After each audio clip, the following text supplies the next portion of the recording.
V have to accept our self ಅಷ್ಟೇ ಅಲ್ವಾ? ಅಲ್ಲ, ಈ ಥರ ಈ ಕೆಲವು ಆಫ್ ದ ರೆಕಾರ್ಡ್ ಕ್ವಶನ್. ನೀವು ನಿಮ್ಮನ್ನು ಯಾವ ಕರೆಕ್ಟಾಗಿ ಒಪ್ಕೊಂಡ್ರಿ?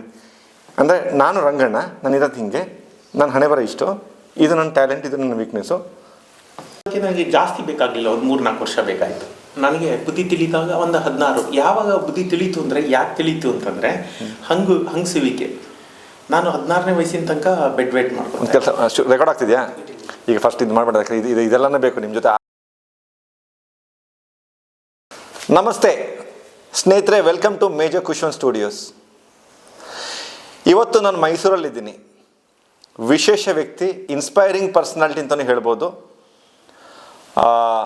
ತಮ್ಮ ವೈಯಕ್ತಿಕ ಜೀವನ ಕತೆ ಎಲ್ಲಿಂದ ಶುರು ಮಾಡಿದ್ರು, ಏನೇನು ಕಲ್ತ್ಕೊಂಡು, self thought man, economist, writer, motivation speaker, ಈ ಎಲ್ಲ ಗುಣಗಳನ್ನು ಹೊಂದಿರುವ ಮೂಕನಹಳ್ಳಿ ರಂಗಸ್ವಾಮಿ ಅವರಿಗೆ, ಬಿಕಾಸ್ ನಿಮ್ಮನ್ನು ರಂಗಣ್ಣ ಅಂತಲೇ ಕರೆಯೋದು, ಅವರಿಗೆ ನಾನು ನಮ್ಮ ಕಾರ್ಯಕ್ರಮಕ್ಕೆ ಮೇಜರ್ ಕುಶನ್ ಸ್ಟುಡಿಯೋಸ್ಗೆ ಹಾರ್ದಿಕವಾದ ಸ್ವಾಗತವನ್ನು ಬಯಸ್ತಾ ಇದ್ದೀನಿ.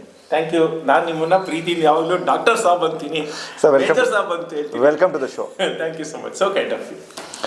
ಇದು ಸೋಷಿಯಲ್ ಮೀಡಿಯಾ ಯಾವ ಥರ ಅಂತ ಹೇಳಿದ್ರೆ, ನಮಗೆ ಜನರನ್ನ ದೂರದಿಂದ ಗೊತ್ತಾಗುತ್ತೆ. ಹೌದು. ಇವರಿಗೆ ಏನು ಕಾಯಿಲೆ ಇದೆ, ಹತ್ತಿರ ಹೋಗ್ಬೋದಾ, ವೈಬ್ ಆಗ್ತಾರ, ಕೆಲವೊಮ್ಮೆ ಹೋಗಿ ಗುದ್ದಿಸ್ಕೊಂಡು ಆಮೇಲೆ ಬುದ್ಧಿ ಸಾವಸಲ್ಲ ಅಂತ ಹೇಳ್ತೀವಲ್ಲ, ನಮ್ಮಲ್ಲಿ ನೋಡ್ತಾ ನೋಡ್ತಾ ನೋಡ್ತಾ ನಾವು ಅನ್ಕೋತೀವಿ.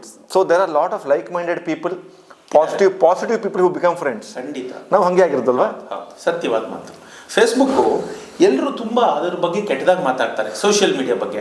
ಆದರೆ ನನಗೆ ಒಳ್ಳೆ ಅನುಭವನೇ ಜಾಸ್ತಿ. ಯಾಕೆ ಗೊತ್ತಾ? ನಾನು ಅದನ್ನು ಯಾವಾಗಲೂ ಹೇಳೋದು, ಅದು ಕನ್ನಡಿ ಇದ್ದ ಹಾಗೆ. ನಮ್ಮ ಮುಖ ಹೇಗಿದೆ ಹಾಗೆ ಕಾಣುತ್ತೆ ಅಂತ ನಾನು ಅನ್ಕೊಳ್ಳೋದು. ಏನ್ ಹುಡುಕ್ತಿರೋ ಅದೇ ಸಿಕ್ಕುತ್ತೆ. ಆದ್ರೆ ಕೆಲವೊಮ್ಮೆ ಅದು ಬೆಂಗಳೂರು ಟ್ರಾಫಿಕ್ಕೂ ಹೌದು. ಅಂದ್ರೆ ನೀವೇನೋ ಟ್ರಾಫಿಕ್ ರೂಲ್ಸ್ ಎಲ್ಲಾನು ನೋಡ್ಕೊಂಡು ಹೋಗ್ತಿರ್ತೀರಿ, ಯಾರೋ ರ್ಯಾಂಡಮ್ ಗೈ ಬಂದು ಗುದ್ದು ಬಿಡ್ತಾನೆ. ಯಾರೋ ರ್ಯಾಂಡಮ್ ಬಂದು ನೀನೇನ್ ಸಾಚನಾ ಅಂತಾನು ಕೇಳ್ಬಿಡ್ತಾರೆ. ಅವ್ರಿಗೆ ನೀವು ಯಾರಂತಾನೂ ಗೊತ್ತೇ ಇರಲ್ಲ. ಆಮೇಲೆ ಸುಮ್ನೆ ಅಥವಾ ನಿಮ್ ಪರಿಚಯ ಇಲ್ದವರು ಕೂಡ ರಂಗಣ್ಣ ದೇವ್ರು ಅಂತ ಹೇಳ್ಬಿಡ್ತಾರೆ. ಅವ್ರಿಗೆ ನೀವು ಯಾರಂತಾನೂ ಗೊತ್ತಿಲ್ಲ, ಅದು ಹೇಳ್ತಾರೆ. ಇನ್ನು ಕೆಲವೊಬ್ರು ನನಗೆ ಆಶ್ಚರ್ಯ ಅನ್ಸೋದು ಏನ್ ಗೊತ್ತಾ? ಈಗ ನಾವು ಕೆಲಸ ಮಾಡ್ತಾ ಹೋಗ್ತೀವಲ್ಲ, ನಾವು ಕೆಲಸ ಮಾಡ್ತಾ ಹೋಗೋದೇ ಕೆಲವರಿಗೆ ಅಚ್ಚರಿ, ಕೆಲವರಿಗೆ ಬೇಸರ. ಇದ್ಯಾಕೆ ಇವನು ಇಷ್ಟು ಬರೀತಾನೆ, ತಿಂಗಳಿಗೆ ಎಷ್ಟು ಮಗ ಏನೆಲ್ಲ ಮಾಡ್ತಾನೆ. ನೀನೇನು ಆಲ್ರೌಂಡರಾ? ನೀನು ದೊಡ್ಡ ವಿಷಯನಾ? ನೀನು ಬೆಳಿಗ್ಗೆ ಫೈನಾನ್ಷಿಯಲ್ ಎಕ್ಸ್ಪರ್ಟು, ಸಾಯಂಕಾಲ ಆಗೋಷ್ಟೊತ್ತಿಗೆ ತತ್ವಜ್ಞಾನಿ, ಮಧ್ಯಾಹ್ನ ಜಿಯೋಪಾಲಿಟಿಕ್ಸ್ ಇದು ಹೇಳ್ತೀಯಾ ಅಂತ. ನಾನು ಹೇಳೋದು ಇಷ್ಟೇ, ಭಗವಂತನ ದಯ, ನನಗೆ ಅದರೆಲ್ಲ ಅಭಿರುಚಿ ಇದೆ. ಒಂದಷ್ಟು ತಿಳ್ಕೊಂಡಿದ್ದೀನಿ. ನಾನು ತಿಳ್ಕೊಳ್ಳದೆ ಜನರನ್ನ ದಾರಿ ತಪ್ಪಿಸೋ ಕೆಲಸ ಮಾಡೋದಿಲ್ಲ. ಸುಮ್ಮನೆ ಬಾಯಿಗೆ ಬಂದಿದ್ದೀನಿ, ಏನು ಹೇಳೋದಿಲ್ಲ. ನಾನು ಹೇಳೋದು ಇಷ್ಟೇ, ನಾನು ಹೇಳೋದ್ರಲ್ಲಿ, ನಾನು ಬರೆಯೋದ್ರಲ್ಲಿ ತಪ್ಪಿದ್ರೆ ಟೆಕ್ನಿಕಲ್ ವಿಷಯಾಧಾರಿತವಾಗಿ ಇಫ್ ಯು ಹ್ಯಾವ್ ಡಿಸ್ಅಗ್ರಿಮೆಂಟ್ ಅದನ್ನ ಒಂದು ಸೌಜನ್ಯಯುತವಾಗಿ ಹೇಳಿ ನಾವು ಸೌಜನ್ಯಯುತವಾಗಿ ಅಲ್ದಿದ್ರು ರೀ ನಿಮ್ ತಪ್ಪು ರೀ ಅಂತಾನು ಹೇಳಿ, ಏನ್ ಅಡ್ಡಿ ಇಲ್ಲ.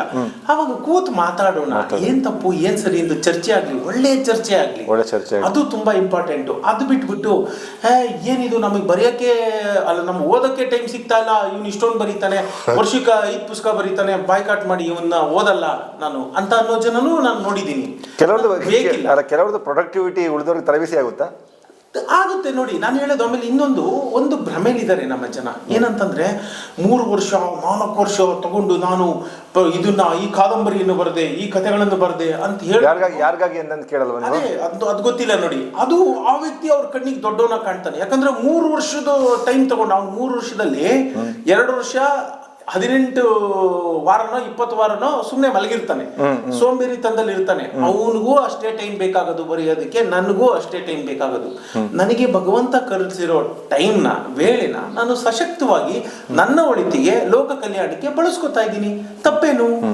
ಅಲ್ಲ, ಇದು ಮತ್ತೊಂದು ವಿಚಾರ ಏನು ಅಂತ ಹೇಳಿದ್ರೆ, ಈಗ ನೀವು ಒಂದು ವಿಚಾರದ ಬಗ್ಗೆ ಮಾತಾಡಬೇಕು ಅಂತ ಹೇಳಿದ್ರೆ, ನೀವು ಅದು ನಿನ್ನೆ ಓದಿದಲ್ಲ, ಕಳೆದ 18, 20, 25 ವರ್ಷದಿಂದ ಒಂದು ಬೇಸಲ್ ನಾಲೆಜ್ನ ಬೆಳೆಸ್ತಾ ಬಂದಿರ್ತೀರಾ. ಹಾಗೆ ಬಂದಿದೆ. ಅದೇನಂದ್ರೆ, ಒಂದು ಗುಡ್ಡದ ಆಚೆ ಏನಿದೆ ಅಂತ ಸ್ಪಷ್ಟವಾಗಿ ಕಾಣಕ್ಕೆ ಫಸ್ಟ್ ಗುಡ್ಡ ಹತ್ತಬೇಕು. ಗುಡ್ಡ ಹತ್ತಕ್ಕೆ 20 ವರ್ಷ ಬೇಕಾಗುತ್ತೆ. ಕೆಳಗಡೆ ನಿಂತ್ಕೊಂಡಂಗೆ ಏನು ಕಾಣ್ತಾ ಇಲ್ಲ, ಈ ನನ್ನ ಮಗನಿಗೆ ಏನ್ ಕಾಣ್ತಿದೆ ಅಂತ ಹೇಳಿದ್ರೆ ಹೇಗಾಗುತ್ತೆ? ಹೀಗೆ ಹೀಗೆ. ಬಟ್ ನಾನು ಅದಕ್ಕೆಲ್ಲ ನನ್ಗೆ ಇವಾಗ ಕಿವಿಡನ ಮಾಡಯ್ಯ ಅಂತ ಹೇಳ್ಬೋದು. ಅಂತ ವಿಷಯಗಳಿಗೆಲ್ಲ ನಾನು ತಲೆ ಕೆಡಿಸ್ಕೊಳ್ಳೋದಿಲ್ಲ. ಅನ್ನೋರು ಅಂತಾನೆ ಇರ್ತಾರೆ ಆಯ್ತಾ. ನಮ್ಮ ಕೆಲಸ ನಮ್ದು, ಭಗವಂತ ನಮಗೆ ಕೊಟ್ಟಿರೋದು ಇದು ಕೆಲಸ. ನಾನು ಅನ್ಕೊಳ್ಳೋದು ನನ್ನ ಕೆಲಸ ಏನು, ನಂಗೆ ಗೊತ್ತಿಲ್ಲ, ನಾನು ಸಮಾಜಕ್ಕೆ ಏನ್ ಮಾಡ್ಬೇಕು ಅದು ಎಷ್ಟೇ ಮಾಡ್ಬೇಕು. ಬೇರೆಯವ್ರು ಏನ್ ಅನ್ಕೊಂತಾರೆ ಅದ್ರ ಬಗ್ಗೆ ನಮ್ಮ ತಲೆನೋವಿದೆ. ಸೊ ನಿಮ್ಮ ಜೊತೆ ಬರ್ತಾ ಬರ್ತಾ ನಾನು ವಾಟ್ ಶುಡ್ ಐ ಸ್ಪೀಕ್ ಅಂತ ಯೋಚನೆ ಮಾಡ್ತಾ ಇದ್ದೆ. ರಂಗಣ್ಣವ್ರೆ, ಒಂದು what is the secret of your productivity, ಒಂದು. ಸೆಕೆಂಡು, ನಿಮ್ಮ ಗುರಿಗಳು ಡೈಲಿನ, ವೀಕ್ಲಿನ, ಮಂತ್ಲಿನ, ಇಯರ್ಲಿನ, 10 ಇಯರ್ಲಿನ? ಹೌದು, ನಾನು ಯಾವಾಗಲೂ ಒಂದು ಮಾತು ಹೇಳ್ತಾ ಇರ್ತೀನಿ ಖುಷ್ವಂತ್ ಅವರೇ, ನಿಮಗೂ ಗೊತ್ತಿರುತ್ತೆ, ನೀವು ನನ್ನನ್ನು ಫೇಸ್ಬುಕ್ಕಲ್ಲೂ ಓದ್ತಿದ್ದೀರಿ, ನಾನು ನಿಮ್ಮನ್ನು ಓದ್ತಾ ಇದ್ದೀನಿ. ಹಾಗಾಗಿ ಏನಂದರೆ ನಾನು ಯಾವಾಗಲೂ ಒಂದೇ ವಿಷಯ ಹೇಳೋದು, if you are not planning means you are planning to perish ಅಂತ ಹೇಳ್ತಾರೆ. ಹಾಗಾದ್ರೆ ಪ್ಲಾನ್ ಮಾಡಲೇಬೇಕು. Plan or perish. Yes, plan ಮಾಡಬೇಕು. ಆದರೆ ತುಂಬಾ ಪ್ಲಾನ್ ಮಾಡೋದಕ್ಕೆ ಇವತ್ತು ಸಾಧ್ಯ ಇಲ್ಲ. ಯಾಕಂದ್ರೆ ಜಗತ್ತಿನಲ್ಲಿ ಇವತ್ತು ಅನಿಶ್ಚಿತತೆ ಯಾವ ಮಟ್ಟದಲ್ಲಿದೆ ಅಂದ್ರೆ, ಈ ಒಂದು ಇಫ್ ಯು ಪ್ಲಾನ್ ಪ್ರಾಪರ್ಲಿ, ಇಲ್ಲಿ ಎಕ್ಸ್ಟರ್ನಲ್ ಫ್ಯಾಕ್ಟರ್ಸ್ ಅಂತ ಇರ್ತಾವಲ್ಲ, ಅವುಗಳು ಕಾನ್ಸ್ಟೆಂಟ್ ಇಲ್ಲ. ಪ್ರತಿ ಕ್ಷಣಕ್ಕೂ ಅದು ಚೇಂಜ್ ಆಗ್ತಾನೆ ಇರುತ್ತೆ. ವೆದರ್, ಎಕಾನಮಿ ಅಲ್ವಾ, ಪ್ರತಿಯೊಂದು. ಹಾಗಾಗಿ of course I do have a plan. ಮುಂದಿನ 8-10 ವರ್ಷದಲ್ಲಿ ನಾನು ಏನಾಗಬೇಕು ಅನ್ನೋ ಒಂದು ಸ್ಥೂಲ ಚಿತ್ರ, ಎಲ್ಲಿ ತಲುಪಬೇಕು ಅಂತ ಇದ್ದೀರಿ, ಇದೇ ದಾರಿ ಅಂತ ಇಲ್ಲ, ಅದು ಮಾಡಕ್ ಸಾಧ್ಯ ಇಲ್ಲ ಅಂತ ನಾನು ಹೇಳಕ್ ಹೋದೆ. ಹಿಂಗೂ ಹೋಗ್ಬೋದು, ರಿಂಗ್ ರೋಡ್ ಇಂದನೂ ಹೋಗ್ಬೋದು, ಏರ್ ಡ್ರಾಪ್ ಆಗ್ಬೋದು. ತಕ್ಷಣ ಎಕ್ಸಾಕ್ಟ್ಲಿ ಇಲ್ಲಿ ರೋಡ್ ಬ್ಲಾಕ್ ಆಗಿದ್ದಾಗ ನೆಕ್ಸ್ಟ್ ಬೆಸ್ಟ್ ಪಾಸಿಬಲ್ ರೂಟ್ ನಾವು ತಗೊಳ್ಳೇಬೇಕು, ವಿಧಿ ಇಲ್ಲ. ಹಾಗಾಗಿ ಒಂದು ಸ್ಥೂಲವಾದ ಚಿತ್ರಣ, ನಿಮ್ ಡೈಲಿ ಪ್ಲಾನ್ ಇದ್ದೇ ಇರುತ್ತೆ, ಇವತ್ತು ಇಷ್ಟ ಆಗ್ಬೇಕು ಅಂತ. ಅಂದ್ರೆ ಡೈಲಿ ಅಂತಂದ್ರೆ ನಾನು ಅದನ್ನೇ ಹೇಳಕ್ ಬಂದೆ. ಎಲಾನ್ ಮಸ್ಕ್ ಎಲ್ರಿಗೂ ಗೊತ್ತು, ಆತ ಒಂದು ಪ್ಲಾನ್ ಮಾಡ್ಕೋತಾನೆ. ಅದನ್ನ ಎಲಾನ್ ಮಸ್ಕ್ ಟೈಮ್ ಮ್ಯಾನೇಜ್ಮೆಂಟ್ ಅಂತಾನೆ ಇವತ್ತು ಹೇಳ್ತಾರೆ. ಆತ ಏನ್ ಮಾಡ್ತಾನೆ, 24 ಗಂಟೆನ ಬ್ಲಾಕ್ಗಳಾಗಿ ವಿಂಗಡಿಸ್ಕೋತಾನೆ. ಎವ್ರಿ ಅವರ್ ಒಂದು ಬ್ಲಾಕ್ ಅನ್ನೋ ತರದಲ್ಲಿ. ನನಗೆ ಆಶ್ಚರ್ಯ ಆಗ್ತಾ ಇತ್ತು, ಜನ ನಮ್ಮನ್ನು ನೋಡಿ ಹೊಟ್ಟೆ ಹೊರ್ಕೋತಾರೆ, ಆದ್ರೆ ನಾನು ನನಗಿಂತ ಮೇಲಿರೋರು ನೋಡಿ ಹೊಟ್ಟೆ ಹೊರ್ಕೊಳ್ಳಲ್ಲ. ಅವ್ರು ಏನ್ ಮಾಡಿದ್ರು ಅಲ್ಲಿಗೆ ಹೋಗಿ ತಲುಪಕ್ಕೆ ಅವನಿಗೂ 2 ಕಾಲು 2 ಕೈ, ಅವನಿಗೂ 24 ಗಂಟೆ ಕೊಟ್ಟಿದೆ ಭಗವಂತ. ಏನೋ something he might have done, he must have done something differently. ಇನ್ನೇನು ಇಲ್ಲ ಭೂಮಿ ಮೇಲೆ.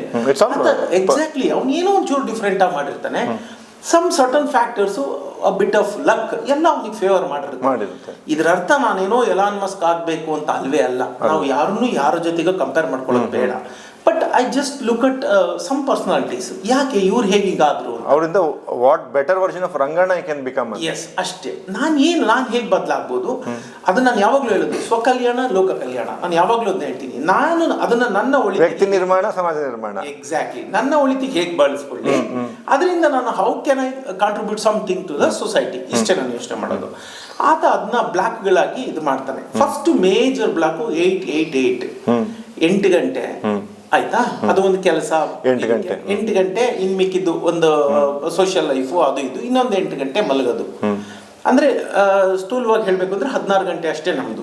8 ಗಂಟೆ ನಿದ್ದೆ ಬೇಕೇ ಬೇಕು, ಒಂದು ರೆಸ್ಟ್. ಅದು ನೀವು ರಾತ್ರಿ ಮಲಗಿ, ಮಧ್ಯಾಹ್ನ ಮಲಗಿ, ಬಿಟ್ ಅಂಡ್ ಪೀಸಸ್ ಅಲ್ಲಿ ಮಲಗಿ, ಒಟ್ನಲ್ಲಿ ಒಂದು 6 to 8 hours ಅಂತೂ ನಾವು ತೆಗೆದಿಡ್ಬೇಕು. 6 ಗಂಟೆ ಅಂತೂ ಬೇಕು. ನೀವೇ ವೈದ್ಯರು, ಜಾಸ್ತಿ ಬೇಕು, 8 ಗಂಟೆ ಬೇಕು ದೇಹಕ್ಕೆ, ಅದು ಅವ್ರವ್ರ ಬಾಡಿಗೆ. ಎಕ್ಸಾಕ್ಟ್ಲಿ. ಆಮೇಲೆ ಅದು ರಿಕವರ್ ಆಗದೆ ರೆಸ್ಟ್ ಮಾಡಿದಾಗಲ್ವಾ, ಅಲ್ವಾ?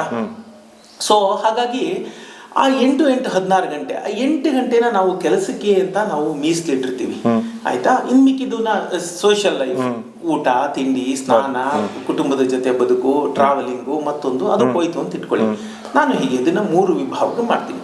ಈ ಕೆಲಸದ 8 ಗಂಟೆ ಅಥವಾ 10 ಗಂಟೆ ಅವಧಿ ಏನಿದೆ, ಆ ಅವಧಿನ ಮತ್ತೆ ಪ್ರತಿ ಒಂದೊಂದು ಗಂಟೆಯಾಗಿ ವಿಭಜನೆಗೊಳಿಸ್ತೀನಿ. ಓಕೆ, ರಫ್ಲಿ we all have 10 blocks. 10 blocks 10 blocks ಇದೆ. ನನಗೂ ಇದೆ, ನಿಮಗೂ ಇದೆ, ಮಸ್ಗೂ ಇದೆ, ಅಷ್ಟೇ, ಎಲ್ಲರಿಗೂ ಇದೆ. ಇಷ್ಟ. ಸೊ ಈ 10 ಬ್ಲಾಕ್ಗಳಲ್ಲಿ ಒಂದೊಂದು ಗಂಟೆ ಬ್ಲಾಕ್ ಅಲ್ಲಿ ಪ್ರತಿ ಎಂಡಲ್ಲಿ 3 ರಿಂದ 4 ನಿಮಿಷ ನಾನು ರಿವ್ಯೂ ಮಾಡ್ತೀನಿ. ಏನ್ ಗುಡ್ಡ ಆಗ್ತದೆ 56 ನಿಮಿಷ ಆ 1 ಗಂಟೆ ನಾನು ಏನನ್ನ ಮಾಡೋದ್ನ ಇಲ್ವಾ. ಯಾತಕ್ಕೆ ಮೋರ್ ಎಫೆಕ್ಟಿವ್ ಅಂದ್ರೆ, ನಾವು ಏನೂ ಮಾಡದೆ ಬಿಟ್ಬಿಟ್ರೆ ಇಡೀ ಒಂದಿನ ಕಳೆದೋಗ್ಬಿಟ್ಟಿರುತ್ತೆ, ಹಂಗೆ ಲೈಫೇ ಕಳೆದೋಗ್ಬಿಡುತ್ತೆ. ಎಕ್ಸಾಕ್ಟ್ಲಿ, ಇಡೀ ದಿನ ಕಳೆದೋದ್ಮೇಲೆ ಅಯ್ಯೋ ಇವತ್ತು ಮಾಡಲಿಲ್ಲ, ನಾಳೆ ಮಾಡಲೇಬೇಕು ಅಂತ ಶಪಥ ಮಾಡ್ತೀವಿ. ಆ ದಟ್ ಟುಮಾರೋ, ಆ ನಾಳೆ ಎಂದಿಗೂ ಬರೋದೇ ಬರಲ್ಲ. ಯಾಕೆ ಒಬ್ಬ ಸಾಮಾನ್ಯ ಅತಿ ಸಾಮಾನ್ಯನಾಗಿ ಹಾಗೇ ಉಳ್ಕೋತಾನೆ? ಯಾಕೆ ಒಬ್ಬ ಸಾಮಾನ್ಯನಾಗಿ ಹುಟ್ಟಿದ ವ್ಯಕ್ತಿ ಹಂತವಾಗಿ ಬೆಳೆದು ಅಸಾಮಾನ್ಯನ ಮಟ್ಟಕ್ಕೆ ಹೋಗ್ತಾನೆ ಅಂದ್ರೆ ಟೈಮ್ ಮ್ಯಾನೇಜ್ಮೆಂಟ್ ಇಲ್ಲ. ಆಡಿಟಿಂಗ್.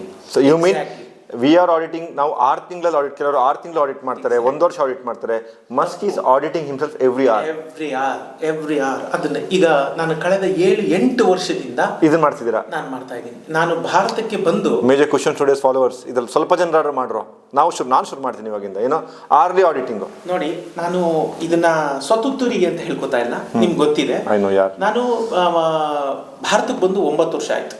ಈ ಒಂದು ಪಾಲನೆ ಮಾಡಕ್ಕೆ ಶುರು ಮಾಡಿ 8 ವರ್ಷದಿಂದ ನಾನು ಇದನ್ನ ಪಾಲಿಸ್ಕೊಂಡ್ ಬಂದಿದ್ದೀನಿ. 8 ವರ್ಷದಲ್ಲಿ 1400 ಪ್ರಕಟಿತ ಬರಹಗಳು, ಪ್ರತಿ ವಾರ 5 ಅಂಕಣ ಬರಹಗಳು, ಅಂದ್ರೆ ಎವ್ರಿ ಡೇ ಒಂದಲ್ಲ ಒಂದು ಪತ್ರಿಕೆಯಲ್ಲಿ ಇದ್ದೇ ಇದೆ. 35 ಪುಸ್ತಕ ಆಯ್ತು. ಈಗ 36ನೇ ಪುಸ್ತಕ ಕಳಿಸಿದೀನಿ, ಪ್ರಿಂಟ್ ಬರ್ಬೋದು. ಇದಿಷ್ಟು ಆಗಿರೋದು ಕಳೆದ 8 ವರ್ಷದಲ್ಲಿ. 8 ವರ್ಷಗಳಲ್ಲಿ. ಇದ್ರ ಜೊತೆಗೆ ಈ 8 ವರ್ಷದಲ್ಲಿ ನಿಮ್ಗೆ ಗೊತ್ತೇ ಇದೆ, ದೇಶಗಳು ನೋಡ್ಕೊಂಡು ಬಂದಿದ್ದೀನಿ. ನನ್ನ ಮಗಳನ್ನ ಚೆನ್ನಾಗಿ ಬೆಳೆಸ್ತಾ ಇದ್ದೀರಾ, ವೈಯಕ್ತಿಕ ನಿಮ್ಮನ್ನ ಚೆನ್ನಾಗಿ ಇಟ್ಕೊಂಡಿದ್ದೀರಾ, ಸ್ವಕಲ್ಯಾಣ ಆಗ್ತಿದೆ, ಲೋಕ ಕಲ್ಯಾಣ ಆಗ್ತಿದೆ. ನೋಡ್ರಪ್ಪ, ಈಗ ನಾನು ಇಷ್ಟು ಹೇಳ್ತೀನಿ, ಪ್ರೇರಣೆ ನೀವು ತಿಂಡಿದ್ದಲ್ಲ. ಹೌದೌದು, ಕೆಲವೊಂದೆಲ್ಲ ಅಲ್ಲ, ನಾನು ಇವಾಗ ಹೇಳೋದು ನಮ್ಮ ವಿಡಿಯೋ ಇವ್ರಿಗೆ, ಇದರಲ್ಲಿ 90% ನನ್ನ ವಾಚರ್ಸ್ಗೆ 26 ಬಂದಿದ್ದು ಗೊತ್ತಿದೆ, ಆದ್ರೆ 2 ತಿಂಗಳು ಹೋಗಿದ್ದು ಗೊತ್ತಿಲ್ಲ. ಗೊತ್ತಾಗಲ್ಲ. ಹೌದು, ಕ್ಯಾಮ್ರಾಮನ್ ಗೊತ್ತಿದೆ 2 ತಿಂಗಳು ಹೋಗಿರೋದು. ಆಡಿಟ್ ಇದೆಯಾ? 2 ತಿಂಗಳಾಯ್ತಲ್ವಾ? ನಾನು 3 ಪುಸ್ತಕ ಬರೆದು ಮುಗಿಸಿ ಆಯ್ತು. ಯಾಕಂದ್ರೆ ಗಂಟೆಗೆ ಒಂದ್ಸತಿ ರಿವ್ಯೂ ಆಗುತ್ತೆ. ಜೀವನ ಅದು ಹೆಂಗೆ ಅಂತ ಹೇಳಿದ್ರೆ, ಇದೊಂಥರ ಗಾಲ್ಫ್ ತರ. ಇಲ್ಲಿ 1 ಡಿಗ್ರಿ ಮಿಸ್ಟೇಕ್ ಆದ್ರೆ ಅಲ್ಲೆಲ್ಲೋ 10, 15, 20 ಥ್ಯಾಂಕ್ ಯು ವೆರಿ ಮಚ್ ಆಗ್ಬಿಟ್ಟಿರುತ್ತೆ. ಸೊ ಇಲ್ಲಿ 1 ಡಿಗ್ರಿ ಮಿಸ್ಟೇಕ್ ಆಗಬಾರ್ದು. ಅದಕ್ಕೆ ಹೇಳಿದ್ರೆ ಯಾವತ್ತು ಇಲ್ಲಿ ಲೇಸರ್ ಫೋಕಸ್ ಅಂತ ಆ 3 ನಿಮಿಷ ನಾವು ರಿವ್ಯೂ ಮಾಡಬೇಕು. ನಿಮಗೆ ಗೊತ್ತಾಗ್ಬಿಡುತ್ತೆ, ನೀವು ಜಗತ್ತಿಗೆ ಸುಳ್ಳು ಹೇಳ್ಬೋದು, ನಿಮಗೆ ನೀವು ಸುಳ್ಳು ಹೇಳ್ಕೊಳ್ಳಾರ್ರಿ. ಯಾವತ್ತು ನೀವು ನಿಮಗೆ ಸುಳ್ಳು ಹೇಳ್ಕೊಳ್ಳೋದ್ರಲ್ಲಿ ಮಾಸ್ಟರ್ ಆಗ್ಬಿಡ್ತೀರಾ, ಕಲ್ತ್ ಬಿಡ್ತೀರಾ, ಆಗ ನಿಮ್ಮ ಜೀವನದಲ್ಲಿ ನಿಮ್ಮನ್ನ ದೇವರು ಕೂಡ ಉದ್ಧಾರ ಮಾಡಕ್ ಸಾಧ್ಯ ಆಗಲ್ಲ. ನೋಡಿ, ಹೇಳಿದ್ನಲ್ಲ, ಆ 3 ನಿಮಿಷದಲ್ಲಿ ಕಳೆದ 57 ನಿಮಿಷ ನಾನು ಏನ್ ಮಾಡಿದೆ, ನಿಮ್ ಮನ್ಸು ಹೇಳುತ್ತೆ ಇಲ್ಲ ನೀನು ಸರಿ ಯೂಸ್ ಮಾಡ್ಕೊಂಡಿಲ್ಲ ಅಂತ. ಸೊ ದಟ್ ಅದೇನಾಗುತ್ತೆ, reminder. How much you improved. ಈಗ ಒಂದು ಹೇಳ್ತೀನಿ, ಈಗ ಪ್ರೊಡಕ್ಟಿವ್ ಇಂಡೆಕ್ಸ್ ಅಲ್ಲಿ ನಿಮ್ದು 10ರಲ್ಲಿ 3 ಇತ್ತು ಅಂತ ಹೇಳಿದ್ರೆ, ಈ ಆಡಿಟಿಂಗ್ ಶುರು ಆದ್ಮೇಲೆ ನಿಮ್ಮ ಪ್ರೊಡಕ್ಟ್ ಡಬಲ್ ಆಗಿದೆಯಾ, ಟ್ರಿಬಲ್ ಆಗಿದೆಯಾ? ಟ್ರಿಬಲ್ ಏನ್ಬೋದು, 9 ತನಕ ಹೋಗಿದ್ದೀನಿ. If you ask me to rate myself out of 10, 9 ಅಂತ ನಾನು. ಇದು ಯಾರನ್ನ ಖುಷಿ ಪಡ್ಸಕ್ಕೆ ಹೇಳ್ತಾ ಇಲ್ಲ. As a Ranganna, you know that ದೇವರು ಕೊಟ್ಟಿರೋ ಪೊಟೆನ್ಷಿಯಲ್ ಎಷ್ಟು. ಈಗ ನೀವು ಎಷ್ಟು 20 HP ಇಂಜಿನ್ ಅಂದ್ರೆ, ಇಂಜಿನಿಂದ 20 HP ಔಟ್ಪುಟ್ ತೆಗಿತಾ ಇದ್ದೀರಾ. ತೆಗಿತಾ ಇದ್ದೀನಿ. ಅದರಿಂದ 40 ತೆಗೆಯಕೊಂತ ಆಗಲ್ಲ, ಸಾಧ್ಯ ಇಲ್ಲ. ಅದಿರೋ ಎಷ್ಟು ಅದರಿಂದ 2 ತೆಗೆದ್ರೆ ಅದು ನೀವು ಮಾಡ್ತಾ ಇರೋ ಖಂಡಿತ ದ್ರೋಹ. ಹೌದು. ಈಗ ನೋಡಿ, ನಾನು ಅದನ್ನೇ ಹೇಳಕ್ ಹೋದೆ, ಅದಕ್ಕೊಂದು ಉದಾಹರಣೆ ಸಮೇತನೂ ನಾನು ನಿಮ್ಗೆ ಹೇಳ್ಬೋದು. ನನಗೆ ಏನಾಗೋದು, 300ರಿಂದ 350 ಪದ ಪ್ರತಿದಿನ ಅಂದ್ರೆ ಬರೆಯೋ ಅಷ್ಟರಲ್ಲಿ ತಲೆನೋವು ಬರೋದು. Initially when I started to write, ಇವತ್ತು ನನಗೆ ಏನು ನೀವು ಇಷ್ಟು ಬರೀತಾನೆ ಅಂತ ಹೇಳ್ತಾರಲ್ಲ, ಅದು ನೋಡಿ 350 ಪದ ಇಡೀ ದಿನ. ನಾನು ಹೇಳೋದು 24 ಗಂಟೆಯಲ್ಲಿ 8 ಗಂಟೆ ತೆಗೆದ್ರು ಇನ್ನು ಉಳಿದ ಕರೆಕ್ಟಾಗಿ ಕೂತ್ಕೊಂಡ್ರೆ 350 ಪದ ಬೆಳಗ್ಗೆ 1 ಗಂಟೆನೂ ಬೇಡ. 1 ಗಂಟೆ ಅಲ್ಲ, ನಾನು ಇವತ್ತು 15-20 ನಿಮಿಷದಲ್ಲಿ ಬರೀತೀನಿ ಅದನ್ನ. ಅದು ನನಗೆ ಆಗ್ತಾನೆ ಇರಲಿಲ್ಲ. ಇಡೀ ದಿನ ಆದ್ರೂ ಅದು ಮೆಂಟಲ್ ಬ್ಲಾಕ್ ಆಗೋದು, ತೋಚ್ತಾ ಇರಲಿಲ್ಲ, ಪದಗಳು ಬರ್ತಾ ಇರಲಿಲ್ಲ, ಹೀಗೆಲ್ಲ ಆಗ್ತಾ ಬಂತು. ನಾವು ಯಾವಾಗ ಬೇಸರ ಪಟ್ಕೊಳ್ಳದೆ ಪದೇ ಪದೇ ಪುನರಾವರ್ತನೆ ಮಾಡ್ತೀವಲ್ಲ, ಅದೇ ಕಂಟಿನ್ಯೂಸ್ ಆಗಿ ಕಂಟಿನ್ಯೂಟಿ, ಅದು ದಟ್ ಈಸ್ ದ ಕೀ. ಬೇಜಾರಾಗುತ್ತೆ, ತುಂಬಾ ಬೇಜಾರಾಗುತ್ತೆ, ಆದ್ರೆ ಆ ಬೇಜಾರನ್ನ ನಾವು ಎದುರಿಸಿ ಕೂತು ಪ್ರತಿದಿನ again if you show up there, ಅದು ನಮ್ಗೆ ಇದಾಗುತ್ತೆ. ಇವತ್ತು ನಾನು ಸಾಮಾನ್ಯ ದಿನಗಳಲ್ಲಿ 2000 ಪದ ಬರದೇ ಬರೀತೀನಿ. ಒಂದು ದಿನ ಇಲ್ಲ ನಾನು ಬರೀಬೇಕು, ನನ್ನ ಪ್ರೊಡಕ್ಟಿವಿಟಿ ಕಡಿಮೆ ಅನ್ಸಿದ್ದೀನಿ, ಹೈಯೆಸ್ಟ್ 6000 ಪದ ಬರೆದಿದ್ದೀನಿ ಒಂದು ದಿನದಲ್ಲಿ. ಬರ್ದಿದ್ದೀನಿ. ಅದು ಹೆಂಗಾಗುತ್ತೆ ಅಂತಂದ್ರೆ, ಅದು ದಟ್ಸ್ ಇದು ಸ್ಕೇಲ್. ನೀವು ನೋಡ್ಬೋದು, 350 ಪದ ಬರೆಯಕ್ಕಾಗದೆ ಇದ್ದನು ಇವತ್ತು ನಾನು ರೀಚ್ 2000ನೇ ನಾನು 6000 ಪದ ತನಕನೂ ಹೋಗಿದ್ದೀನಿ ನಾನು. ಸೊ ದಿಸ್ ಇಸ್ ಹೌ ನನಗೆ ಟೇಕ್ ಹೋಮ್ ಲೆಸನ್ ಏನಂದರೆ, ನಾನು ಎಲ್ಲೋ ಓದ್ತಾ ಇದ್ದೆ, ಲಾಟ್ ಆಫ್ ತುಂಬ ಸಕ್ಸಸ್ಫುಲ್ ಪೀಪಲ್ಗೆ ಅವ್ರದ್ದು ದಿನದ ಪ್ರತಿಯೊಂದು 10 ನಿಮಿಷ ಶೆಡ್ಯೂಲ್ ಕೂಡ ಅವ್ರಿಗೆ ಅಲ್ಲಿ ಏನು ಆಗಬೇಕು, ಏನು ಮಾಡಬೇಕು ಅಂತ ಗೊತ್ತಿರುತ್ತೆ. ಯಾಕಂದ್ರೆ ಅವ್ರ 10 ನಿಮಿಷ ಕೂಡ ಇಂಪಾರ್ಟೆಂಟ್ ಕೆಲವೊಮ್ಮೆ. ನಾನು ಈ ಒಂದು ಉದಾಹರಣೆ ಹೇಳ್ತೀನಿ, ಯಾಕಂದ್ರೆ ನೀವು ಮಹಾನ್ ಕ್ರಿಕೆಟ್ ಪ್ರಿಯರು, ಸ್ವತಃ ಕ್ರಿಕೆಟ್ ಆಡ್ತೀರಿ ಕೂಡ, ಹಾಗಾಗಿ ನಾನು ನಿಮ್ಗೆ ಅದೊಂದು ಉದಾಹರಣೆ ಹೇಳ್ತೀನಿ. ಆ ಉದಾಹರಣೆ ನೋಡುಗರಿಗೂ ಇಷ್ಟ ಆಗುತ್ತೆ. ಯಾಕೆ ಗೊತ್ತಾ, ನನ್ನ ಫಿಲಾಸಫಿ ಆಫ್ ಲೈಫ್ ಮೊದಲಿಂದನೂ ಇದ್ದಿದ್ದು, ಕಳೆದ 8-9 ವರ್ಷದಲ್ಲಿ ನಾನು ತುಂಬಾ ಅಡಾಪ್ಟ್ ಮಾಡ್ಕೊಂಡಿದ್ದೇನೆಂದ್ರೆ, 99 is not 100. ನೋಡಿ, ಆ ಒಂದ್ರ ಶಕ್ತಿ ಏನು ಅಂತ ಗೊತ್ತಾಗಬೇಕು ಅಂದ್ರೆ ತೆಂಡೂಲ್ಕರ್ನ ಕೇಳಿ ನೋಡಿ. 99ರಲ್ಲಿ 98ರಲ್ಲಿ ಆತ ಎಷ್ಟು, ಈಗ ನೋಡಿ ಅವನು ಎಷ್ಟೋ 100 ಶತಕ ಹೊಡೆದಿದ್ದಾನೆ ಅಂತ ಹೇಳ್ತಾರೆ. 99ರಲ್ಲಿ ಒಂದು 5-6 ಸರಿ ಔಟ್ ಆಗಿದ್ದಾನೆ.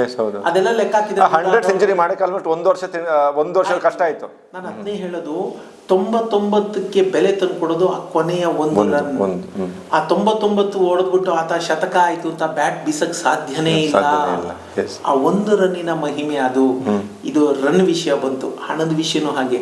ವೇಳೆ ವಿಷಯ ಬೇಕು ಅಂದ್ರೆ ನೀವು ಸ್ವತಃ ಸ್ಪೋರ್ಟ್ಸ್ ಪರ್ಸನ್, ನಾನು ನಿಮ್ಗೆ ಹೇಳ್ತೀನಿ, Milkha Singh fraction of second ಅಷ್ಟೇ. ಯಾರು ಇದರ ಹಿಂದೆ ಅಂತ ಸೆಕೆಂಡ್ ಅಲ್ಲಿ ತಿರುಗಿ ನೋಡಿದ್ದಕ್ಕೆ ಅವನಿಗೆ ಒಲಿಂಪಿಕ್ ಮಿಸ್ ಆಯ್ತು. ಸೊ ನಾವ್ ಏನ್ ಮಾಡ್ತೀವಿ ಗೊತ್ತಾ, ನಮ್ಮಲ್ಲಿ ತಪ್ಪಾಗೋದೇನಂದ್ರೆ, ನಮ್ಮ ಸಮಾಜದಲ್ಲಿ ಆಗೋ ತಪ್ಪೇನಂದ್ರೆ ವೇಳೆಗೆ ಬೆಲೆ ಕೊಡೋದಿಲ್ಲ. ಭಾರತೀಯರು ವೇಳೆಗೆ ಬೆಲೆ ಕೊಡೋಲ್ಲ, ಇಲ್ವೇ ಇಲ್ಲ. ಟೈಮಿಗೆ ಬೆಲೆ ಕೊಡೋದಿಲ್ಲ, ಹಣಕ್ಕೆ ಬೆಲೆ ಕೊಡೋದಿಲ್ಲ, ರೌಂಡ್ ಆಫ್ ಮಾಡ್ತಾರೆ.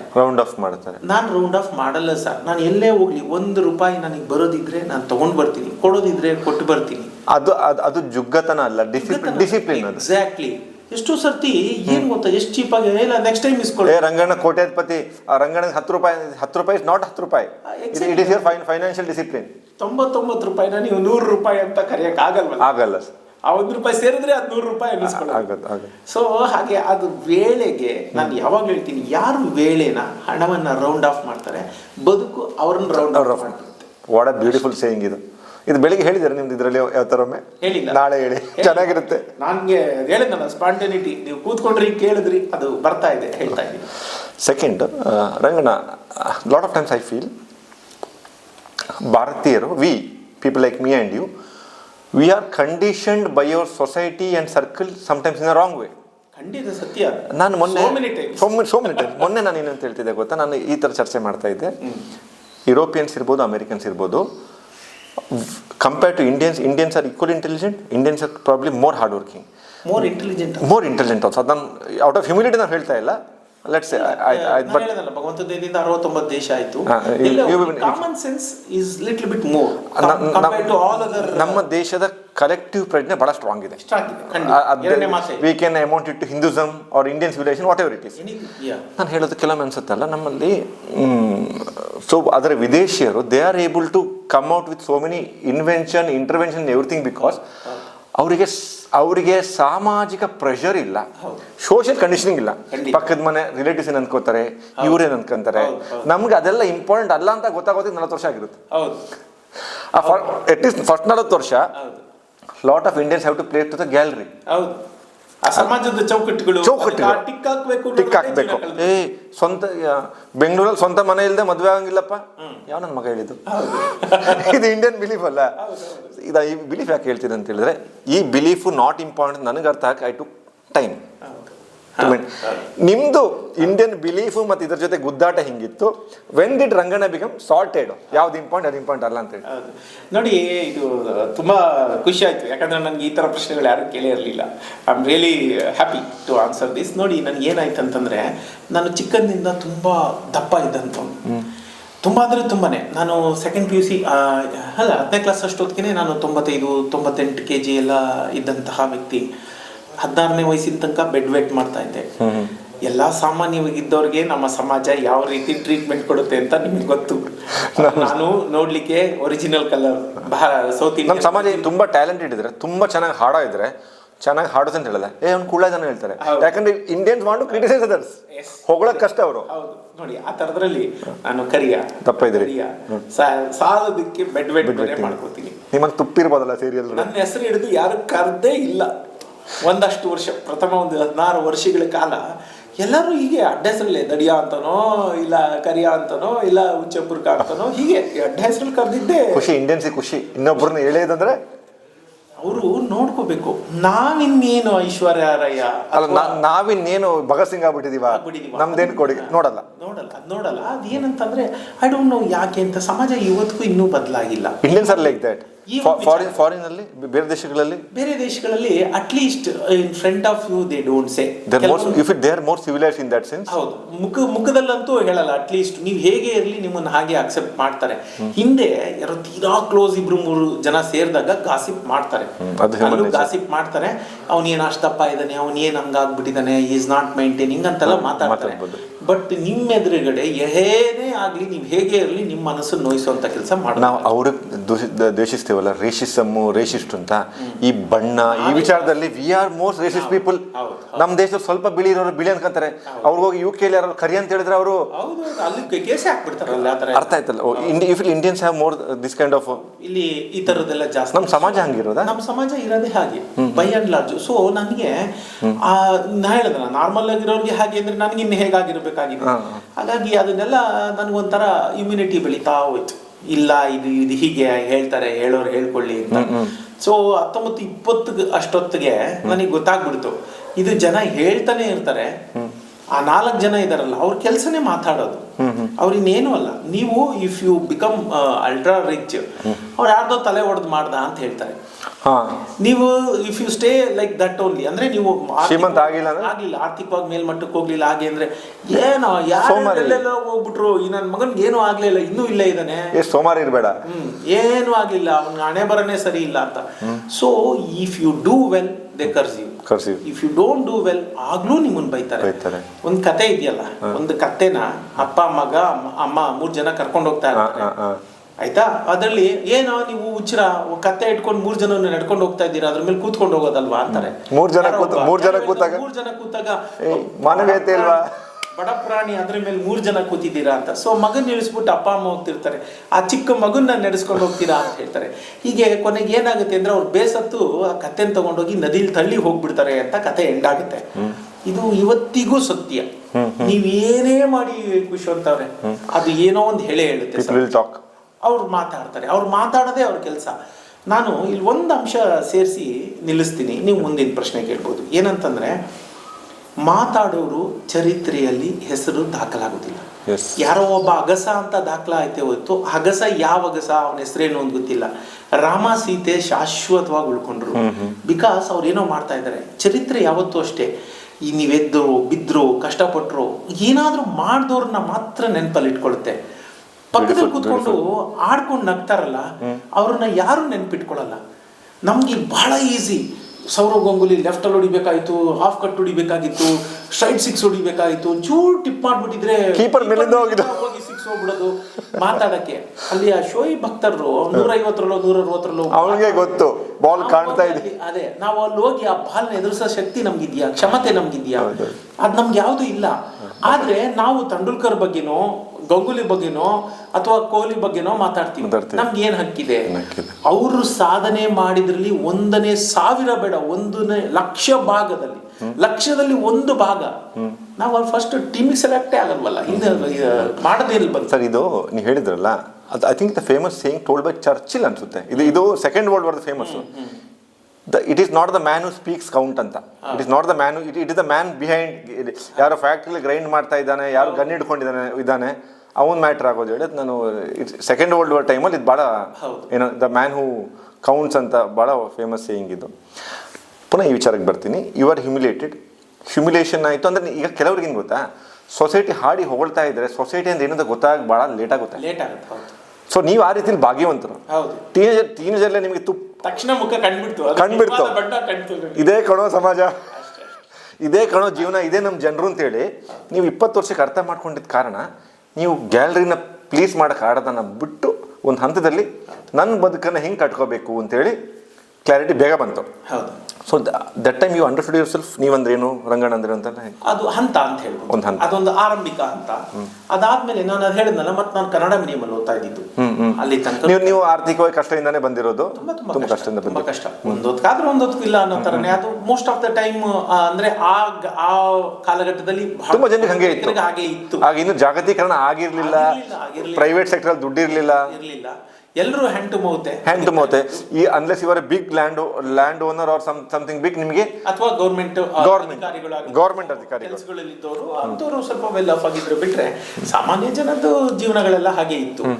So that is turning point. ಅಲ್ಲಿ ಕನ್ನಡ ಮೀಡಿಯಂ ಅಲ್ಲಿ ಓದ್ತಾ ಇದ್ದೆ. ಆಮೇಲೆ ನಾನು ಫಸ್ಟ್ PUC ಇಂಗ್ಲೀಷ್ ತಗೊಂಡೆ. ನಾನು ಇಂಗ್ಲೀಷ್ ತಗೊಂಡ್ರೆ ಕಾಮರ್ಸ್ ತಗೊಂಡೆ. ನನಗೆ ಕಾಮರ್ಸ್ ಸ್ಪೆಲ್ಲಿಂಗ್ ಗೊತ್ತಿಲ್ಲ. ಹೈರ್ ಪರ್ಚೇಸ್ ಅಂದ್ರೆ HIRE HIGHER ಹೈಯರ್ ಬರ್ಕೊಂಡಿದ್ದೆ. ಕಮಾಡಿಟಿ ಅಂತ ಅವ್ರು ಹೇಳ್ತಂದ್ರೆ ಕನ್ನಡದಲ್ಲಿ ಕಮಾಡಿಟಿ ಅಂತ ಬರ್ಕೊಂಡ್ಬಿಡ್ತಾ ಇದ್ದಾರೆ. ಸೊ ಅದಾದ್ಮೇಲೆ ಇನ್ನೊಂದು turning point, I am very good with my brother. ಇವತ್ತಿಗೂ ನಮ್ದು ರಾಮ ಲಕ್ಷ್ಮಣರ ತರನೇ. ನೀವು 3 ಬ್ರದರ್ಸ್, ಒಬ್ರು ಹೊರಗೆ ಇದ್ದಾರೆ, ಇಬ್ರು ಹೊರಗಡೆನೆ ಇದ್ದಾರೆ. ಒಬ್ಬ ಮಲೇಷ್ಯಾದಲ್ಲಿ ಇದ್ದಾನೆ, ಒಬ್ಬ ನೆದರ್ಲ್ಯಾಂಡ್ ಅಲ್ಲಿ ಇದ್ದಾನೆ. ಸೊ ನನಗೆ ರಿಲೇಶನ್ಶಿಪ್ ಅವ್ರ ಹತ್ರ ಚೆನ್ನಾಗಿದೆ. ಬಟ್ ಅವತ್ತಿನ ಕಾಲಘಟ್ಟದಲ್ಲಿ ಹುಡುಗ ಬುದ್ಧಿ ಇನ್ನು ನಾನು ಹೋಗಿ ಅಪ್ರೋಚ್ ಮಾಡ್ತೀನಿ ನನ್ನ ತಮ್ಮನ್ನ, ಅವನು ಹಿ ಲಾವ್ಸ್ ಅಟ್ ಮೀ. ಅವರೆಲ್ಲ ಇಂಗ್ಲಿಷ್ ಮೀಡಿಯಂ ಓದ್ಕೊಂಡ್ಬಂದಿದ್ರು, ಸೋ ಕಾಲ್ಡ್ ಬುದ್ಧಿವಂತರಾಗಿನ ಟೈಮಲ್ಲಿ. ಅವತ್ತೇನೆ ಅವರು ನಕ್ಕಿದ್ರು, ಇದೇನಿದು ನೀನು ಮಾಡೋದು. ನನಗೆ ಒಂದು ಸ್ವಲ್ಪ ತಿರ್ಗಾ ಆತ್ಮಕ್ಕೆ ಘಾತ. ಅದು ಅವತ್ತು ಯಾವತ್ತಿದ್ರು ಅದು it's a sensitive. I am a very ಭಾವುಕ ಜೀವಿ, ಅವತ್ತಿಗೂ ಇವತ್ತಿಗೂ ಯಾವತ್ತಿಗೂ. ಸೊ ಅದು ಮನಸ್ಸಿಗೆ ಹರ್ಟ್ ಆಯ್ತು. Then I went and bought the dictionary ತಗೊಂಬಂದೆ, ಅದರಲ್ಲಿ ಇಟ್ಕೊಂಡು ನೋಡ್ಕೊಂತ. ಸೊ ಅದು ಎಗೈನ್ ಅದು ಇನ್ನೊಂದು, ನಾವ್ ಯಾರನ್ನು ಕೇಳಬಾರ್ದು.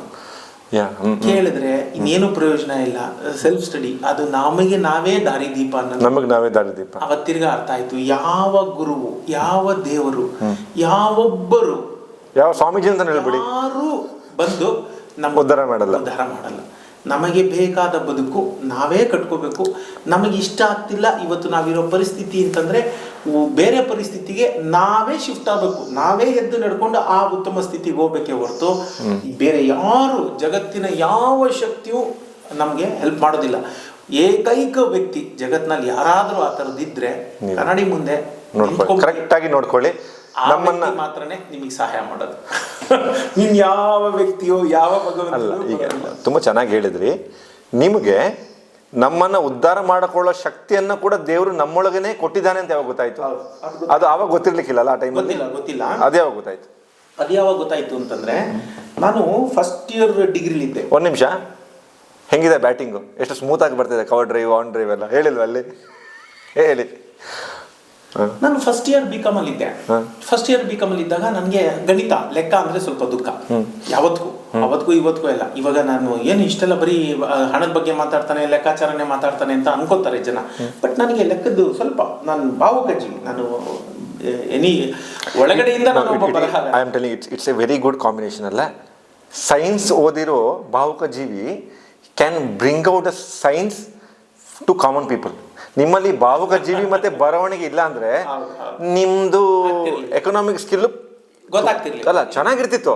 ಜಗತ್ತಲ್ಲಿ ತುಂಬಾ ಜನ ಇದಾರಲ್ಲ, ಎಲ್ಲರೂ ಇದಾರೆ, ಆದ್ರೆ ಅದನ್ನ ಹೇಳೋರೊಬ್ರು ಜನಸಾಮಾನ್ಯರಿಗೆ ತಲುಪ್ತಿರ್ಲಿಲ್ಲ. ಅವ್ರಿಗೆ ಬೇಕಾದನ್ನ ತುಂಬಾ ಜನ ಪಡ್ಕೊಂಡಿದ್ದಾರೆ. ಪಡ್ಕೊಂಡಿದ್ದನ್ನ ಅದನ್ನ ಒಂಚೂರು ಸಮಾಜಕ್ಕೆ 5% ಅವ್ರು ಕೊಡ್ಬೇಕು. It is giving lot of satisfaction. 100%. So you feel more fulfilled than just being a good economist. 100%. ಅದು ಯಾವತ್ತೂ ಅಷ್ಟೇ. ಅದು ಏನಿಲ್ಲ, ಯಾರೋ ಒಬ್ಬ ವ್ಯಕ್ತಿಯ ಜೀವನದಲ್ಲಿ ಒಂದು ಸಣ್ಣ ಬದಲಾವಣೆ ನಾವು ಮಾಡಿದೀವಿ ಅಂತ ನಮ್ಗೆ ಅನ್ನಿಸ್ಬಿಟ್ರೆ ಅದೇ ಟಾನಿಕ್. ಅದು ಇನ್ನೊಂದು ವರ್ಷ ಓಡೋಕ್ಕೆ ನಮ್ಗೆ ಅದು ಬಲ ಕೊಡುತ್ತೆ. ಸೊ ಫಸ್ಟ್ ಇಯರ್ ಡಿಗ್ರಿಲಿ ಇದ್ದಾಗ ನಾನು ಗಣಿತಕ್ಕೆ ಟ್ಯೂಷನ್ಗೆ ಹೋಗ್ತಾ ಇದ್ದೆ. ಬಿಸ್ನೆಸ್ ಮ್ಯಾಥಮೆಟಿಕ್ಸ್ ಅಂತ. ಗಣಿತ ಅಂದ್ರೆ ನಾಟ್ ಎಕ್ಸಾಕ್ಟ್ಲಿ ಸೈನ್ಸ್ ಅಲ್ಲಿ ನೀವೆಲ್ಲ ಓದಂತ ಗಣಿತ ಅಲ್ಲ, ಇದು ಬಿಸ್ನೆಸ್ ಮ್ಯಾಥಮೆಟಿಕ್ಸ್ ಅಂತ. ಅದಕ್ಕೆ ನಾನು ಟ್ಯೂಷನ್ಗೆ ಹೋಗ್ತಾ ಇದ್ದೆ. ನನ್ನ ಹತ್ರ ಅಪ್ಪಂದೊಂದು ಅಟ್ಲಾಸ್ ಸೈಕಲ್ ಇತ್ತು. ಆ ಸೈಕಲ್ ಹೊಡ್ಕೊಂಡು ನಾನು ಟ್ಯೂಷನ್ಗೆ ಹೋಗ್ತಾ ಇದ್ದೆ. It is in Yeshwanthpur. ನಾನಿದ್ದು ಪೀಣ್ಯದಿಂದ ಯಶವಂತಪುರಕ್ಕೆ ನಾನು ಸೈಕಲಲ್ಲಿ ಹೋಗ್ತಾ ಇದ್ದೆ. ಹೋದೆ, ಟ್ಯೂಷನ್ ಮುಗಿಸ್ಕೊಂಡು ವಾಪಸ್ ಬರ್ತಾ ಇರ್ಬೇಕಾದ್ರೆ ಅವತ್ಗಲ್ಲಿ, ಈಗ ಇವತ್ತು ಮೆಟ್ರೋ ಇದೆ ನೋಡಿ, ಮೆಟ್ರೋ ಅದು ಅಲ್ಲಿ ಮೊದಲು ಕಿರ್ಲೋಸ್ಕರ್ ಇತ್ತು. ಕಿರ್ಲೋಸ್ಕರ್ ಫ್ಯಾಕ್ಟ್ರಿ ಇತ್ತು. ಒಂದು ಗೋಪಾಲ್ ಥಿಯೇಟರ್ ಇದೆ. ಗೋಪಾಲ್ ಥಿಯೇಟರ್ ಇಂದ ಅದು ಇದ್ರ ಮೇಲೆ ಹತ್ಕೊಂಡು ಬರ್ತಾ ಇದ್ದೀನಿ, ಬ್ರಿಡ್ಜ್ ಮೇಲೆ. ಯಾರೋ ಒಬ್ಬ ಸ್ಕೂಟರ್ ಬಂದ, ಹಿಟ್ ಅಂಡ್ ರನ್. ಅವನು ಕಾಲಿಗೆ ತಾಗಿಸಿ ಹೋಗ್ಬಿಟ್ಟ. ಆ ಗೆಣ್ಣು ಅಂತ ಹೇಳ್ತೀವಲ್ಲ, ಅದು ನನಗೆ ಓಪನ್ ಆಗೋಯ್ತು. ಅದು ಓಪನ್ ಆಯ್ತು, ನನ್ಗೆ ಗೊತ್ತಾಗ್ಲಿಲ್ಲ. ಖರ್ಚೀಫ್ ಇತ್ತು, ಕಟ್ಟದೆ ಸೈಕಲ್ ಪೆಡಲ್ ಮಾಡ್ಕೊಂಡೆ ಬಂದೆ. ನಾನು ಮನೆ ತನಕ ಸೈಕಲಲ್ಲೇ ಬಂದಿದ್ದೀನಿ. ನಾನು ಹೇಗೋ ಒಂದ್ ಕಾಲಲ್ಲಿ ಬಲ ಹಾಕೊಡಿಯೋದು ಹಾಗೆ ಮಾಡ್ಕೊಂಡು ಮನೆಗೆ ಬಂದೆ. ನಾನು ಇಳಿದಿದ್ದ ತಕ್ಷಣ ಅದು ಊದ್ಕೊಂಡ್ಬಿಡ್ತು. ದಟ್ ಮೀನ್ಸ್ ಟು ಸೇ ಅದು ಮೂಳೆ ಮುರಿದಿದೆ ಅಂತ. ಸರಿ, ಮೂಳೆ ಮುರಿದಿತ್ತು. ನಾನು ಹೋದ್ವಿ, ಅಲ್ಲಿ ಏಕಂಬರಂ ಅಂತ ಒಬ್ರಿದ್ದಾರೆ. ಅಲ್ಲಿ ಹೋಗಿ ನಾವು ಫಸ್ಟ್ ಹೀಲ್ ಆಗ್ಲಿ, ಒಂದು 2 ವೀಕ್ಸ್ ಗಾಯ ಹೀಲ್ ಆದ್ಮೇಲೆ ಪ್ಲಾಸ್ಟರ್ ಹಾಕ್ಬೇಕು ಅಂದ್ರು. ಸೊ 6 to 8 ವೀಕ್ಸ್ ಅಂತ ಇಟ್ಕೊಳ್ಳಿ. ಆ ಟೈಮ್ ನಾನು ಮನೇಲಿ ಕೂತ್ಕೊಂಡೆ. ಟೋಟಲಿ ಏನು ಕೆಲಸ ಇಲ್ಲ, ಮೂವ್ಮೆಂಟ್ ಇಲ್ಲ. ಕಾಲ್ ನಿಂಗೆ ಮೇಲೆ ಎತ್ತಿ ಇಟ್ಕೋಬೇಕು. ಏನ್ ಮಾಡೋದು? ನನ್ನ ಫ್ರೆಂಡ್ ಆನಂದ ಅಂತ ಚಿಕ್ಕಬಳ್ಳಾಪುರದಿಂದ ಬರೋನು, ಅವ್ನಿಗೆ ಹೇಳಿ ಹೋಗಿ ಲೈಬ್ರರಿಲಿ ಈ ಬುಕ್ಗಳು ತಗೊಂಬಾ ಅಂತ ಬರೆದು ಕಳಿಸ್ದೆ. ಆಗ ನಾನು ಮನಮೋಹನ್ ಸಿಂಗು, ಮೋಂಟೆಕ್ ಸಿಂಗ್ ಅಹೂವಾಲಿಯಾ, ಅವರು ನಮ್ಮ ಪ್ಲಾನಿಂಗ್ ಕಮಿಷನ್ ಅಲ್ಲಿ ಇದಾಗಿದ್ದವರು. ಮೋಂಟೆಕ್ ಸಿಂಗ್ ಅಹೂವಾಲಿಯಾ ಅಂತ ಇದ್ದಾರೆ. ಅವ್ರ ಪುಸ್ತಕಗಳು, ಈ ತರ ಎಕನಾಮಿಸ್ಟ್ ಪುಸ್ತಕಗಳನ್ನೆಲ್ಲ ತಗೊಂಡ್ ಬಂದು ನಾನು ಓದಕ್ ಶುರು ಮಾಡಿದೆ. ನನಗೆ ನನ್ನ ಸೆಕೆಂಡ್ PUC ಗೈ first year BCom first year BCom ನನಗೆ ನನ್ನ ಸಿಲೆಬಸ್ಸು ಚಿಕ್ಕದು ಅನ್ಸ್ಬಿಡ್ತು, ತುಚ್ಛ ಅಂತ ಅನ್ಸಕ್ ಸ್ಟಾರ್ಟ್ ಆಯ್ತು. ಏನಿಲ್ವಲ್ಲ ಇದರಲ್ಲಿ, ಇದೇನು ಒಳ್ಳೆ ಮಕ್ಕಳು ಆಟಿಕೆ ತರ ಇಟ್ಟಿದಾರಲ್ಲ, ಏನೋ ಒಂದು ದೊಡ್ಡ ಬೆಟ್ಟದ ಮುಂದೆ ಇವ್ರು ಇಟ್ಟಿರೋದು ಒಂದು ಸಣ್ಣ ಕಲ್ಲಲ್ಲ ಅಂತ ಶುರು. ತುಂಬಾ ಚೆನ್ನಾಗಿ ಮಾಡೋ. ಪುನಃ ಒಂದು ಕ್ರಾಸ್ ಕ್ವಶನ್ ಕೇಳ್ತೀನಿ, ಜನ ಬೈಬೋದು. ಈ ಹೋಲ್ ಎಜುಕೇಶನ್ ಸಿಸ್ಟಮು ರಂಗಣ್ಣ ಯಾವುದೋ ಬ್ಯಾಂಕಲ್ಲಿ ಕ್ಲರ್ಕ್ ಆಗಬೇಕು ಅಂತ ಡಿಸೈನ್ ಆಗಿದೆ ಹೊರತು ರಂಗಣ್ಣನ ಮನಮೋಹನ್ ಸಿಂಗ್ ಮಾಡೋಕ್ಕೆ ಡಿಸೈನ್ ಆಗಿಲ್ಲ. Am I right? 101%. Because 101%. Unless and until school education, college education ನಿಮ್ಮನ್ನ ಒಂದು ಮೂರು ಬ್ರಿಕ್ಕಿಂದ ವಾಲ್ ಮಾಡಕ್ಕೆ ಆಗಿರೋದು, ಎಕ್ಸ್ಟ್ರಾರ್ಡಿನರಿ ಮಾಡಕ್ಕೆ ಸಿಲೆಬಸ್ ಇಲ್ಲ. ದೇವರಾಣೆ ಅದು ನಿಮ್ಗೆ ತುಂಬಾ ಚಿಕ್ಕ ವಯಸ್ಸಲ್ಲಿ ಗೊತ್ತಾಯ್ತು. ಯಾಕೆಂದ್ರೆ ಥ್ಯಾಂಕ್ಸ್ ಟು ದಟ್ ಆಕ್ಸಿಡೆಂಟ್. ಅದನ್ನೇ ನಾನು ಹೇಳಕ್ ಹೋದೆ. ಯಾವಾಗ ನಿಮಗೆ ರಿಯಲೈಸೇಷನ್ ಆಯ್ತು, ನಿನ್ಗೆ ಯಾವಾಗ ಗೊತ್ತಾಯ್ತು ರಂಗನಲ್ಲಿ ಒಬ್ಬ ರಂಗ ಇದ್ದಾನೆ ಅಂತ ಕೇಳಿದ್ರಲ್ಲ, ರಂಗನಲ್ಲಿ ಒಬ್ಬ ರಂಗ ಈಗ ಗೊತ್ತಾಯ್ತು. Very lucky. ಯಾಕಂದ್ರೆ ಈಗ ಆವಾಗಿಂದನೇ ಎಲ್ಲರೂ ಹೋಗ್ತಿರೋ ದಾರಿ ನನ್ನನ್ನು ವಿಶೇಷವಾದ ಜಾಗಕ್ಕೆ ಕರ್ಕೊಂಡು ಹೋಗಲ್ಲ ಅಂತ ಬಹಳ ಚಿಕ್ಕ ವಯಸ್ಸಲ್ಲಿ ಗೊತ್ತಾಯ್ತು. ಅದೇನದಲ್ಲ, ಥ್ಯಾಂಕ್ಸ್ ಟು ದಟ್ ಆಕ್ಸಿಡೆಂಟ್. ಅದಾದಾಗ ನಾನು ಕೂತು ಅಂತಹ ಪುಸ್ತಕಗಳನ್ನ ಓದಕ್ ಶುರು ಮಾಡಿದೆ. ನನ್ನ ಫ್ರೆಂಡ್ ಬರೋನು, ಅವ್ನು ನಗೋನು, ಸಿಲೆಬಸ್ ಅಲ್ಲೇ ಇಲ್ಲಲ್ಲೋ. ಅದೇ ಅವಾಗ ನೀವ್ ಹೇಳ್ಬೇಕಿತ್ತು, ಲೈಫಲ್ಲಿ ಇರೋ ಸಿಲೆಬಸ್ಸೇ ಬೇರೆ. ನನ್ನ ಇದೇ ಪ್ರಶ್ನೆ ಕೇಳ್ತಿದ್ದ, ನಿನ್ ತಲೆ ಕಟ್ಟಿದ್ಯಾ ಮರಯ್ಯ, ಏನಿದು ಪುಸ್ತಕ ಎತ್ತಕ್ಕಾಗಲ್ಲ, 3 kg ಇರೋದು ಅದೆಲ್ಲ, ಇಷ್ಟಿಷ್ಟಪ್ಪ ಪುಸ್ತಕಗಳು. ನನಗೆ ಎಂತ ಇಂಟ್ರೆಸ್ಟ್ ಬಂತು ಎಕನಾಮಿಕ್ಸ್ ಅಲ್ಲಿ ಅಂದ್ರೆ ನಾನು ಸ್ಟಾರ್ಟೆಡ್ ರೀಡಿಂಗ್. ತುಂಬಾ ಎಂಜಾಯ್ ಮಾಡಕ್ ಶುರು ಮಾಡಿದೆ, ತುಂಬಾ ಓದಕ್ ಶುರು ಮಾಡಿದೆ. ನನ್ಗಲ್ಲಿ ಯಾವುದು ಏನು ಕಷ್ಟ ಅಂತಾನೆ ಅನಿಸ್ತಿರ್ಲಿಲ್ಲ. ಅವ್ರು ಹೋಗಿ ನನಗೆ ಅವ್ರು ಕೊಟ್ಟಿರ್ತಿದ್ರಲ್ಲ, ಅದರಲ್ಲಿ ಆರ್ ಅಂತ ಅಂದ್ರೆ ಕ್ವಶನ್ ಪೇಪರ್ ನೋಡಿ ನಕ್ಕಿದ್ಯಾ? ನಾನು ಅನ್ಸಿ ತುಂಬಾ ಬಾರಿ ಆಗಿದೆ. ಅದೇಂದ್ರೆ 100ಕ್ಕೆ ಅವರು 150 ಮಾರ್ಕ್ಸ್ ಕೊಟ್ಟಿರ್ತಾರೆ. ಅಂದ್ರೆ ಈ ಪ್ರಶ್ನೆ ಉತ್ತರಿಸಿ ಅಥವಾ ಇದು ಅಂತ ಆರ್ ಅಂತ ಕೊಡ್ತಾರೆ. ಎಲ್ಲಾನು ಬರೀತಿದ್ರ? ಎಲ್ಲ ಬರೆಯುವಷ್ಟು ನನಗೆ ಗೊತ್ತಿರ್ತಿತ್ತು. ಕೆಲವೊಮ್ಮೆ ವೇಳೆ ಆಗ್ತಿರ್ಲಿಲ್ಲ, ಬಟ್ ಅವ್ರು ಹೇಳಿದಕ್ಕಿಂತ ಹೆಚ್ಚಿಗೆ ಬರ್ತಾ ಇದ್ದೆ ನಾನು. ಅದು ಗೊತ್ತಿಲ್ಲ. ವೆರಿ ಸ್ಯಾಟಿಸ್ಫೈಯಿಂಗ್ ಅಲ್ವಾ? Very satisfying. ನಾನು SLC ಅದನ್ನೇ ಹೇಳ್ಬಿಡ್ತೀನಿ, ಯಾವತ್ತೂ ಅಷ್ಟೇ ಬದುಕು ಯಾವ ಕ್ಷಣದಲ್ಲಿ ಬೇಕಾದ್ರೂ ಮಗ್ಗಲು ಬದಲಾಯಿಸಬಹುದು, ದೋಸೆ ತಿರುವಾಗಬಹುದು ಗೈಸ್. ಯಾವಾಗ ಬೇಕಾದ್ರೂ ಮೈಂಡ್ ಸೆಟ್ ಸರಿ ಇದ್ರೆ ಎನಿ ಟೈಮ್ ಇಂದ 100% ದೋಸೆ ತಿರುವಾಗಬಹುದು. ಮನಸ್ಥಿತಿ ನಮ್ಮ ಮನಸ್ಥಿತಿ ಬದಲಾಯಿಸ್ಕೊಂಡ್ರೆ ನಮ್ಮ ಪರಿಸ್ಥಿತಿ ತಾನಾಗೆ ಬದಲಾಗುತ್ತೆ. ನೋಡಿ, ಅದು ಗೊತ್ತಿಲ್ಲ. ನಾನು ಹೇಳದ್ನಲ್ಲ, ಅಲ್ಲಿಯ ತನಕ ಒಂದು ಹಂತ ಇತ್ತು ಬದುಕು. ನಾನು SLC ನಾನು 50.5 just second class Kannada medium. So ನಿಮಗೆ SLC ಮಾರ್ಕ್ಸ್ ಕಾರ್ಡ್ ಕೊಟ್ಟಾಗ ನಿಮ್ಮ ಶಾಲೆ, ನಿಮ್ಮ ಹೆಡ್ ಮಾಸ್ಟರ್, ಟೀಚರು ಮತ್ತೆ ನಿಮ್ಮ ಸ್ಟೂಡೆಂಟ್ಸ್, ಫ್ರೆಂಡ್ಸ್ ಎಲ್ಲ ಕೂಡ ನಿಮ್ಮನ್ನ ಮೀಡಿಯಾಕರ್ ರಂಗ ಅಂತ ಸೀಲ್ ಮಾಡಿ ಕೊಟ್ರು. ಹಬ್ಬ ಅಂದ್ರೆ ಒಂದು SBL ಕ್ಲರ್ಕ್ ಆಗ್ಬೋದೇನೋ, ಹೋಗಪ್ಪ ಅಂತ ಕೊಟ್ರು ಅಷ್ಟೇ. ಯಾರು ಯಾವತ್ತೂ ಅಷ್ಟೇ ವಿತ್ ಇನ್ 3 years. ನಾನು ಯಾವಾಗ್ಲೂ ಒಂದು ಹೇಳ್ತೀನಿ, ಸಮಾಜ ನಮ್ಮ ಹಿಂದಿನ ಕರ್ಮಗಳನ್ನು ನೋಡಿ ನಾವ್ ಯಾರು ಅಂತ ನಿರ್ಧರಿಸುತ್ತೆ.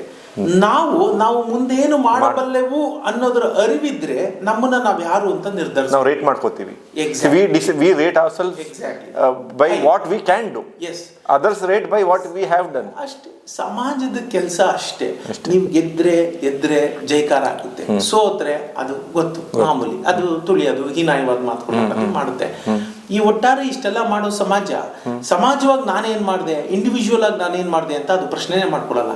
ಆ ಪ್ರಶ್ನೆ ಮಾಡ್ಕೊಳ್ದಿರೋ ಕಾರಣದಿಂದನೇ ಆ 95% ಜನ ಹಾಗೇ ಉಳ್ಕೋತಾರೆ.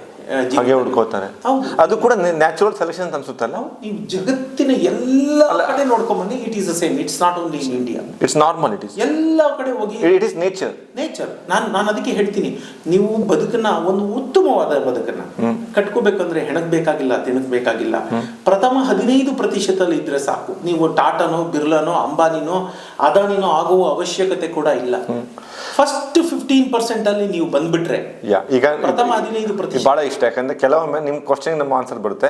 ಓಕೆ, ಟಾಪ್ 15% ಪಾಪ್ಯುಲೇಷನ್ ಅನ್ನ ಡಿಫೈನ್ ಮಾಡಿ, ಅವರಲ್ಲಿ ಏನಿರಬೇಕು ಏನಿರಬಾರ್ದು ಡಿಫೈನ್ ದೆಮ್. ಸೊ ದಟ್ ಇಲ್ಲಿ ನೋಡ್ತಿದಾರಲ್ಲ, ಟಾಪ್ 15% ಯಾರು ಬರಬೇಕು ಅಂದಿದ್ರೆ ಏನಿಲ್ಲ, ಯಾರ್ಯಾರಿಗೆ ನಾನು ಅನ್ನುವ ಪ್ರಜ್ಞೆ ಇರುತ್ತೆ, ನಾನು ಅನ್ನೋ ಪ್ರಜ್ಞೆ ಇರಬೇಕು. ಅಂದ್ರೆ ಸಣ್ಣದಕ್ಕೊಂದು ಉದಾಹರಣೆ ಹೇಳ್ತೀನಿ. ಇವತ್ತೆಲ್ಲರೂ ಮೊಬೈಲ್ ದಾಸರಲ್ವಾ, ಹಾಗಾಗಿ ಹೇಳ್ತಿದ್ದೀನಿ. ಅಯ್ಯೋ, ನನ್ನ ಸ್ಕ್ರೀನ್ ಟೈಮ್ ಹೆಚ್ಚಾಯ್ತು ಅಂತ ನಿಮಗೆ ಗೊತ್ತಿದ್ರೆ ನೀವಿನ್ನೂ ಆ ದಾಸರಲ್ಲ ಅಂತ ಅರ್ಥ. ಅಯ್ಯೋ, ನಾನು 4 ಗಂಟೆ ಆಗೋಯ್ತು, 5 ಗಂಟೆ 6 ಗಂಟೆ ಇವತ್ತು ನಾನು ಮೊಬೈಲಲ್ಲೇ ಕಳೆದ್ಬಿಟ್ಟಿದ್ದೀನಿ. ಸ್ಕ್ರೀನ್ ಟೈಮ್ ತೋರಿಸುತ್ತೆ, ಎಲ್ಲ ಮೊಬೈಲ್ಗಳು ಸ್ಮಾರ್ಟ್ ಅಲ್ಲ ಇವತ್ತು, ಅದು ತೋರಿಸುತ್ತೆ. ಅಯ್ಯೋ, ನಾನು ಏನು ಮಾಡ್ತಾ ಇದ್ದೀನಿ, ನಾನು ಈ ಮೊಬೈಲಲ್ಲೇ ಇಷ್ಟೊಂದು ವೇಳೆ ಕಳೀತಾ ಇದ್ದೀನಲ್ಲ ಅನ್ನುವ ಪ್ರಜ್ಞೆ ನಿಮ್ಮಲ್ಲಿ, ನಾನು ಅನ್ನುವ ಪ್ರಜ್ಞೆ ವೆರಿ ಇಂಪಾರ್ಟೆಂಟ್. ಅಂದ್ರೆ ಈಗ ತಪ್ಪು ಎಲ್ಲರೂ ಮಾಡ್ತಾರೆ. ತುಂಬಾ ಜನಕ್ಕೆ ತಪ್ಪು ಮಾಡೋದು ಗೊತ್ತಿಲ್ಲ. ಗೊತ್ತೇ ಇಲ್ಲ. ನಾವು ನಮಗೆ ಗೊತ್ತಿದ್ದು ತಪ್ಪು ಮಾಡ್ತೀವಿ ಕೆಲವೊಮ್ಮೆ. ಎಕ್ಸಾಕ್ಟ್. ನಾನು ಅನ್ನುವ ಪ್ರಶ್ನೆ, ನಾನು ಅನ್ನುವ ಪ್ರಜ್ಞೆ ಅತ್ಯಂತ ಪ್ರಮುಖವಾದ. ಎಸ್ ಆಯ್ತಾ. ಎರಡನೇದು, ಇದು ಒಂದು ಸಾರ್ವತ್ರಿಕವಾಗಿ, ಇದು ಒಂದು ಜನರಲ್ ಆಗಿ ಹೇಳ್ಬೇಕು ಅಂದ್ರೆ ನಾನು ಅನ್ನೋ ಪ್ರಜ್ಞೆ ಇರಬೇಕು. ಇನ್ನೊಂದು ಆರ್ಥಿಕವಾಗಿ ನೋಡೋದು ಅಂತಂದ್ರೆ ಇದನ್ನು ನಾವು 3-4 ವಿಭಾಗದಲ್ಲಿ ನೋಡ್ಬೋದು. ಆರ್ಥಿಕವಾಗಿ ನೋಡ್ಬೋದು ಅಂದ್ರೆ ನೀವು ಟಾಪ್ 1% ಅಲ್ಲಿ ಬರ್ಬೇಕು ಅಂದ್ರೆ ಎಷ್ಟು ಹಣ ಗಳಿಸ್ಬೇಕು, ಮಾಸಿಕ ಅಥವಾ ವಾರ್ಷಿಕ ಆದಾಯ ನಿಮ್ದು ಎಷ್ಟಿರ್ಬೇಕು, ಒಟ್ಟಾರೆ ನಿಮ್ಮ ಆಸ್ತಿಯ ಮೌಲ್ಯ ಎಷ್ಟಿರ್ಬೇಕು, ಅದಕ್ಕೊಂದು ಬರ್ತದೆ. ಇವತ್ತು 15% ಭಾರತದಲ್ಲಿ ಬರೋದು ದೊಡ್ಡ ಅಂಶನೇ ಅಲ್ಲ. 15 ಟಾಪ್ 15% ಇಂಡಿಯನ್ಸ್ ಈಗ ತಿಂಗಳಿಗೆ ತಿಂಗಳಿಗೆ 50,000 ದುಡಿಯೋರು 50,000 ದುಡಿಯೋರು ಆಗ್ಲೇ ಟಾಪ್ 5 ಅಲ್ಲಿ ಬಂದ್ಬಿಡ್ತಾರೆ. 25,000 ದುಡಿಯೋರು ತನಕ 10% ಒಳಗಡೆ ಈಸಿ ಬರ್ತಾರೆ. ಹಾಗಾಗಿ ಭಾರತದಲ್ಲಿ 15% ನಾನು ಗ್ಲೋಬಲ್ ಅಲ್ಲಿ ಹೇಳ್ತಾ ಇದ್ದೆ. ಗ್ಲೋಬಲ್ ಅಲ್ಲಿ ಹೇಳಿ, ಲೆಟ್ ಮೈ ಆಡಿಯನ್ಸ್ ಆಸ್ಪೈರ್ ಬೆಟರ್. ಹೌದು, ನೀವು ಗ್ಲೋಬಲ್ ಅಲ್ಲಿ ಇರ್ಬೇಕು ಅಂದ್ರೆ ಎಲ್ಲಿಂದಲೇ ಹೋಗಿ ನಾನು ಅನ್ನುವ ಪ್ರಜ್ಞೆ, ಅದು ನಾನು ಅನ್ನೋ ಪ್ರಜ್ಞೆ, ಆ ಪ್ರಜ್ಞೆ ಇಲ್ದಿರೇನೆ ಈಗ ನಿಮ್ಗೆ ಆ ಸೆಲ್ಫ್ ಕಾನ್ಶಿಯಸ್ನೆಸ್ ಅಂತ ಹೇಳ್ತೀವಿ, ಅದೇ ಇಲ್ಲ. ನಾನು ಅನ್ನುವ ಪ್ರಜ್ಞೆ ಬಂದ ತಕ್ಷಣ ಆರ್ಥಿಕವಾಗಿ ದುಡಿಯೋ ಶಕ್ತಿ ಹೆಚ್ಚಾಗಲ್ವಾ? ಹೆಚ್ಚಾಗಿ ಆಗುತ್ತೆ. ನಿಮಗೆ ಗೊತ್ತಾಗುತ್ತೆ ನಾನು ಹೀಗಿರಬಾರ್ದು ಅಂತ ಹೇಳಕ್ ಶುರು ಆಗುತ್ತೆ. It is not comparing you with others. ನಾನು ಇನ್ಸ್ಟಾಗ್ರಾಮ್ ಆ ಥರ ಇದರಲ್ಲಿ ಇನ್ಸ್ಟಾಗ್ರಾಮ್ ಆ ಥರ ಇದರಲ್ಲಿ ನನ್ನ ನಾಲೆಜ್ ಹೆಚ್ಚು ಮಾಡೋಕ್ಕೆ ರಂಗಣ್ಣನ ಫಾಲೋ ಮಾಡಬೇಕು ಹೊರತು ತಮ್ಮನ್ನ ಬಾಟಿಯ ರೀಲ್ಸ್ ನೋಡಬಾರ್ದು. ಅದು ನೋಡ್ಲಿ ಕೌಶಿಕ್, ಇದೇ ನಾನು ಅನ್ನೋ ಪ್ರಶ್ನೆ. ತಮ್ಮನ್ನ ಬಾಟಿಯ ರೀಲ್ಸ್ ನೋಡೋದ್ರಿಂದ ನಾನು ಮಾಡಿದ್ರೆ ತಪ್ಪನ್ನು ಹೇಳ್ತಿರೋದು, ನನಗೆ ನಾನು ಅನ್ನೋ ಪ್ರಶ್ನೆ ಬಂದಿತ್ತು ಈಗ. ಸೊ ಅದೊಂದಿರಬೇಕು. ಆಮೇಲೆ ನೀವು ಇದನ್ನ ನೋಡ್ಕೊಂಡು ಬಂತು ಅಂತಂದ್ರೆ ಭಾರತದ ಲೆಕ್ಕಾಚಾರದಲ್ಲಿ ನೀವು ವಾರ್ಷಿಕ 8-15 ಲಕ್ಷದಲ್ಲಿ ಬಂದ್ರೆ ನೀವು 1% ಅಲ್ಲಿ ಬಂದ್ಬಿಡ್ತೀರಾ. ಅದನ್ನ ನೀವು ಇದ್ರಲ್ಲಿ ತಗೊಂಡ್ ಬಂದ್ರೆ ಒಂದು 50 ಲಕ್ಷದ ತನಕ, 50-60 ಲಕ್ಷದ ತನಕ ಬಂದ್ರೆ ನೀವು ಜಾಗತಿಕ ಮಟ್ಟದಲ್ಲೂ 15%. ಈಗ ನಿಮ್ಮ ಅರ್ನಿಂಗ್ ಬೇರೆ ಬೇರೆ ಫೇಸ್ ಇರುತ್ತೆ. ರಂಗಣ್ಣ, ನೀವು ಇವತ್ತು ಕೋಟ್ಯಾಧಿಪತಿ ಅಂದರೆ ನೀವು 22ನೇ ವಯಸ್ಸಿಗೆ ಕೋಟ್ಯಾಧಿಪತಿ ಅಲ್ಲ, ಬಟ್ 22-23ನೇ ವಯಸ್ಸಿಗೆ ನೀವು ಮೆಂಟಲಿ ಯು ಆರ್ 100%. ಇಲ್ಲಿ ಏನು ಗೊತ್ತಾ, ಈಗ ಆಯ್ತಾ, ಇಲ್ಲಿ ಟ್ರಿಗರ್ ಇಲ್ಲಿರೋದು, ಗುರಿ ಅಲ್ಲಿರೋದು, ಇಲ್ಲಿ ಸರಿ ಇದ್ರೆ ತಾನೆ ಅಲ್ಲಿ ಹೋಗಿ ತಲುಪೋದು. ಯಾವಾಗಲೂ ಅಷ್ಟೇ ಅತ್ಯುತ್ತಮವಾಗಿ ಹೇಳಿದ್ರಿ ನೀವು. ಇದೇ ನೋಡಿ, ಈ ಒಂದು ಮನೆ ಇರ್ಬೋದು, ಈ ಒಂದು ಪಾಡ್ಕಾಸ್ಟ್ ಇರ್ಬೋದು, ಇದೆಲ್ಲ ಪರಿಕಲ್ಪನೆ ಪ್ರಥಮವಾಗಿ ನಿಮ್ಮ ಮೆದುಳಲ್ಲಿ ಬಂದದ್ದು. It happens here, then reality ಆಗುತ್ತೆ. ನೋಡಿ, ಈಗ ರಿಯಲ್ ಆಗಿ ನಿಮಗೆ ಮೊದಲು ಒಂದು ಕಲ್ಪನೆ ಬಂದಿತ್ತು, ಇಲ್ಲ ಮೈಸೂರಲ್ಲಿ ಒಬ್ಬ ಇದ್ದಾನೆ, ರಂಗಣ್ಣನ ಮಾತಾಡ್ಸ್ಬೇಕು, ರಂಗಣ್ಣನ ಲೈಫ್ ಚೆನ್ನಾಗಿದೆ, ರಂಗಣ್ಣ ಮೋಟಿವೇಶನ್ ಇದೆ, ಹಿ ಸ್ಪೀಕ್ಸ್ ವೆರಿ ವೆಲ್. ಇವ್ರ ಜೊತೆ ಇಂಡಿಯಾದ ಬಗ್ಗೆ, ಪರ್ಸನಾಲಿಟಿ ಬಗ್ಗೆ, ಟೈಮ್ ಬಗ್ಗೆ ಮಾತಾಡೋದು, ಬುಕ್ಸ್ ಬಗ್ಗೆ ಮಾತಾಡ್ಬೋದು, ಎಕಾನಮಿ ಬಗ್ಗೆ ಮಾತಾಡ್ಬೋದು, ವಾರ್ ಅಂಡ್ ಮನಿ ಬಗ್ಗೆ ಮಾತಾಡ್ಬೋದು, ಮ್ಯೂಚುವಲ್ ಫಂಡ್ಸ್ ಬಗ್ಗೆ ಮಾತಾಡ್ಬೋದು. ಎಷ್ಟು ಪಾಡ್ಕಾಸ್ಟ್ ಮಾಡ್ಬೇಕು, ಇವತ್ತೆಲ್ಲ ಮಾಡೋಕ್ಕಾಗಲ್ಲ, ಕಂಟಿನ್ಯೂ ಮಾಡಿ. ಸೊ ಆ ಕಲ್ಪನೆ ಬಂದದ್ದು ಹೇಗೆ, ಮೊದಲು ತಲೆಯಲ್ಲಿ ಬಂದಿತ್ತು, ಆನಂತರ ಅದು ರಿಯಾಲಿಟಿ ಆಗುತ್ತೆ ಅಲ್ವಾ? ಹಾಗೆ ಪ್ರತಿಯೊಂದು ಹಾಗೆ ಮೊದಲು ನಾವು ಮೆದುಳಲ್ಲಿ ಕಟ್ಕೋಬೇಕು. ನಾನು ಇಲ್ಲಿ ಆ ಪ್ರಜ್ಞೆ ಬಂದಾಗ ಅದಾಗುತ್ತೆ. ಅದು ಫೈನಾನ್ಷಿಯಲಿ ಹೇಳಿದೆ, ಎಥಿಕಲಿ ಕೂಡ ಅಷ್ಟೇ. ನಾವು ಯಾವತ್ತೂ ಅಷ್ಟೇ ಮೋಸ ಮಾಡಬಾರ್ದು ಅಂತ ನಮ್ಗೆ ಹೇಳ್ಕೊಟ್ಟು ಬೆಳೆಸಿದ್ದಾರೆ. ಇನ್ನೊಂದು ಅಂಶ ನಾನು ಸೇರಿಸ್ತೀನಿ, ಮೋಸ ಹೋಗಬಾರ್ದು ಅಂತ.